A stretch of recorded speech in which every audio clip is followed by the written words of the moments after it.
los ríos Angulo y La Patera.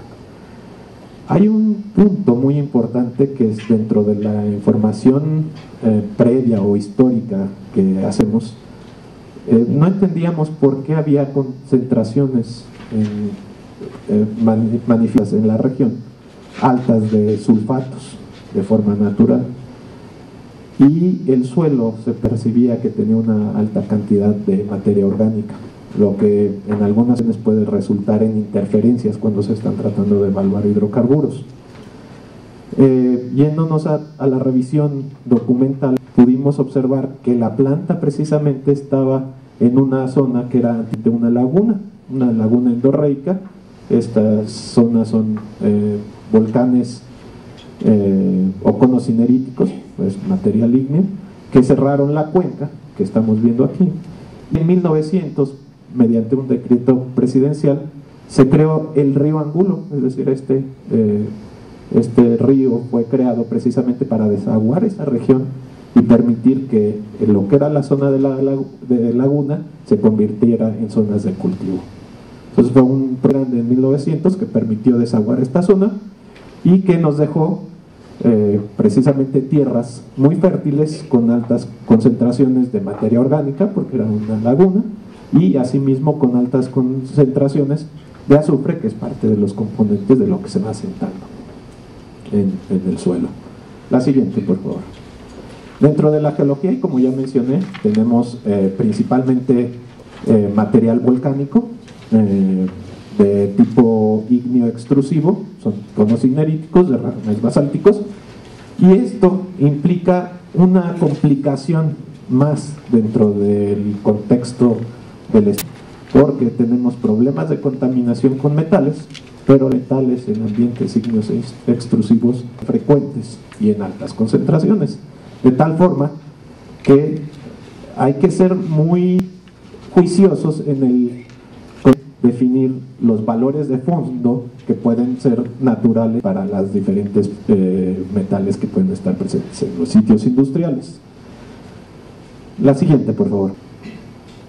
Esta es simplemente un mapa geológico. Estamos en la diapositiva 12 de la EPA, 11 de nosotros.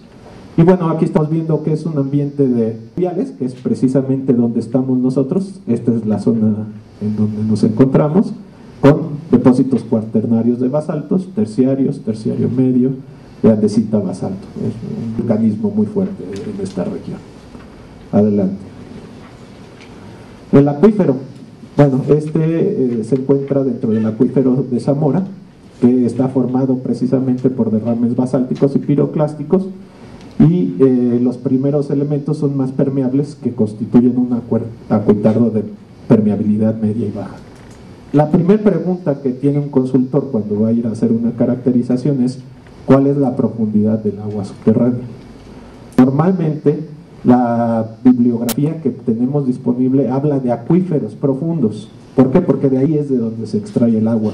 Sin embargo, los consultores que atendemos precisamente la contaminación ambiental, tenemos que enfocarnos en los primeros cuerpos de agua subterránea, o sea, los más someros, que normalmente no son acuíferos, son acuitardos, porque ahí es donde se detienen al menos los contaminantes de hidrocarburos ligeros.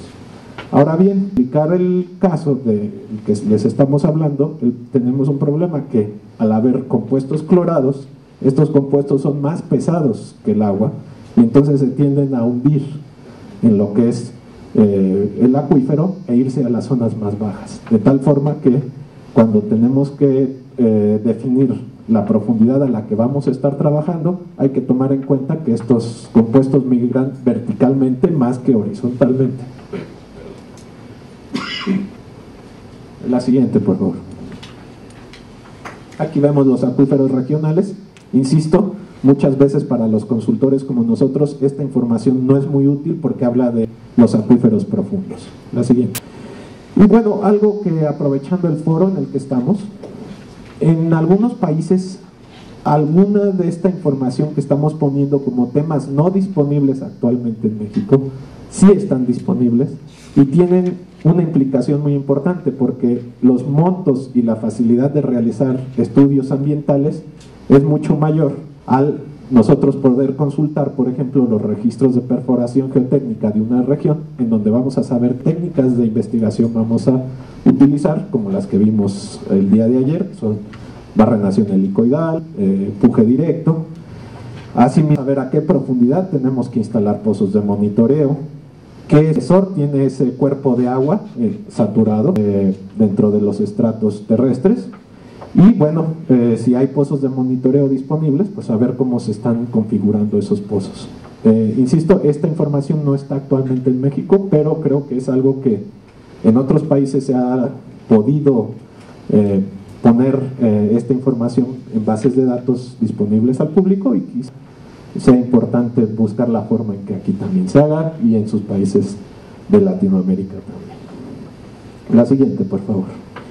Y bueno, vamos a entrar a lo que es propiamente la investigación de campo. Ya vimos las referencias, un poco de la historia del sitio, y ahora vamos a tratar de llevar a cabo la investigación. ¿Por qué escogimos este lugar para poderlo? Primero, porque conlleva una de las preguntas más claras que han hecho ustedes a través de los 2 días que tenemos, y es, ¿qué pasa cuando estamos investigando compuestos que no están normados? Como mencioné, tenemos compuestos clorados, tenemos vanadio, ese sí está normado para agua, no para, para suelo, no para agua, y tenemos sulfatos.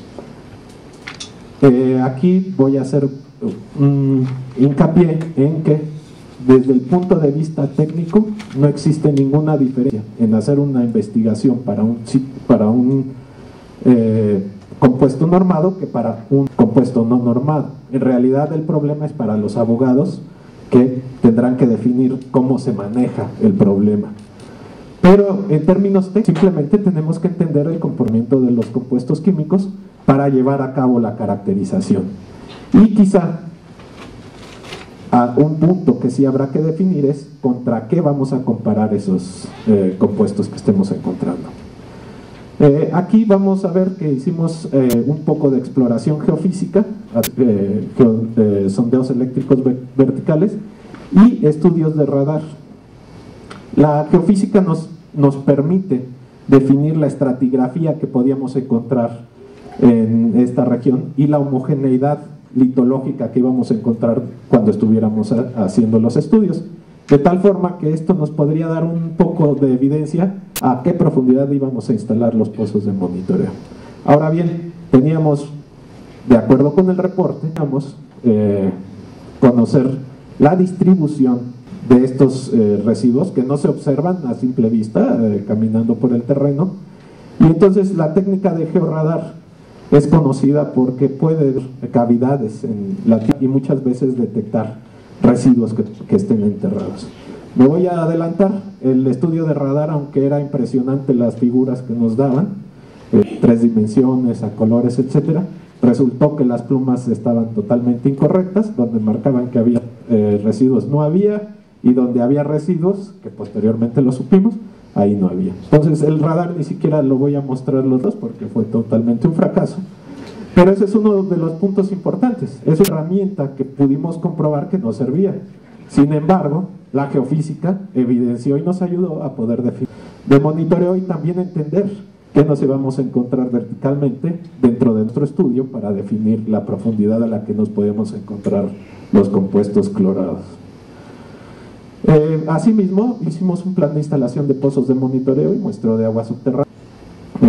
Identificamos y clasificamos los residuos e hicimos la estimación de parámetros y transporte de contaminantes. Estos parámetros son muy útiles cuando estamos tratando de ver cómo se mueven las plumas a partir del agua subterránea y si pueden migrar afuera de las plantas que estamos trabajando. Es muchas veces muy fácil hacer la investigación dentro del predio donde nosotros tenemos el problema o estamos haciendo la investigación. Sin embargo, cuando tratamos de irnos hacia afuera, tenemos que tener muy en cuenta que hay población y que tiene que tener un manejo muy especial de la información y de las investigaciones que vamos a estar haciendo. Asimismo, y debido al problema que estamos observando, realizamos una modelación matemática del agua, principalmente para el vanadio, porque era el compuesto que se estaba viendo que distribuía en la zona a través de los pozos de monitoreo.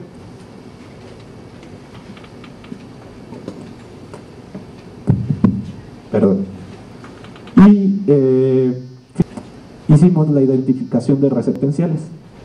Al principio nosotros identificamos los receptores, pero estos tienen que ser confirmados y corroborados cuando conocemos las plumas, precisamente porque pueden salirse del predio.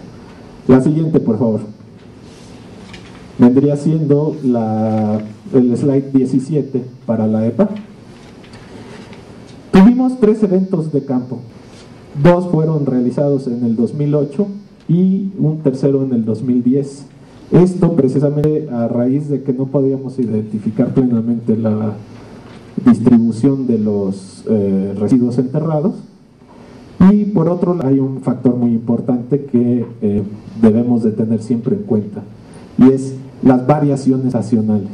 Cuando nosotros estamos trabajando con residuos enterrados, que más adelante vamos a ver en qué porción se encontraban, el hecho de que los niveles de agua subterránea lleguen al residuo hacen que esto se movilice más rápido y tienda a migrar hacia afuera.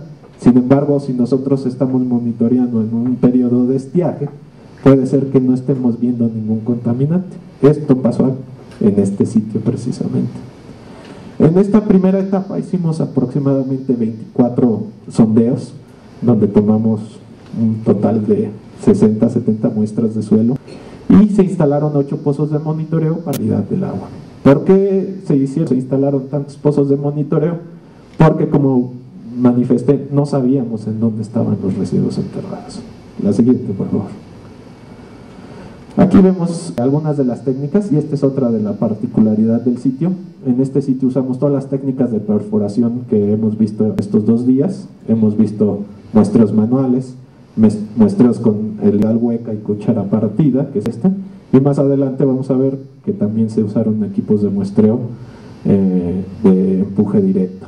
Este es el equipo de sondeos eléctricos verticales, que más adelante vamos a ver sus resultados.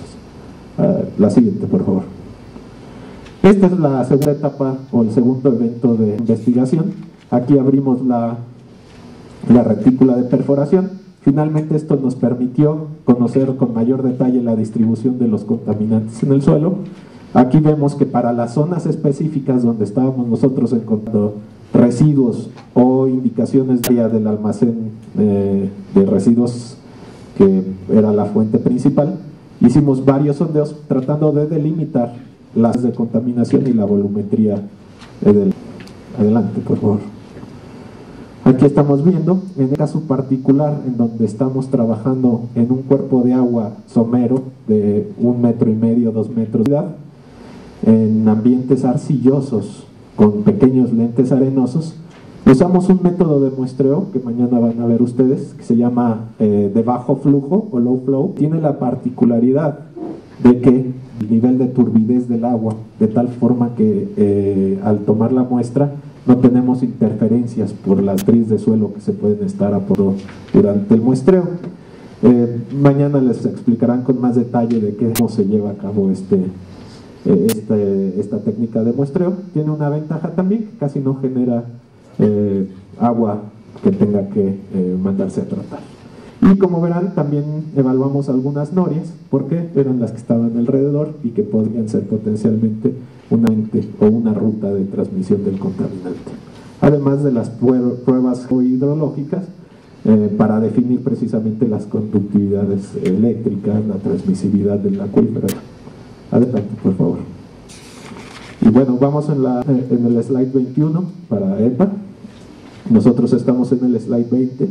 Esta es la investigación o la ampliación de investigación que llevamos en el 2010-2011. Y instalamos en esta etapa 11 pozos de monitoreo más, ya asociados a nuestro entendimiento de los residuos enterrados y a las áreas potencialmente contaminadas, la fuente principal de contaminación que se encontraba en esta zona precisamente. Bien.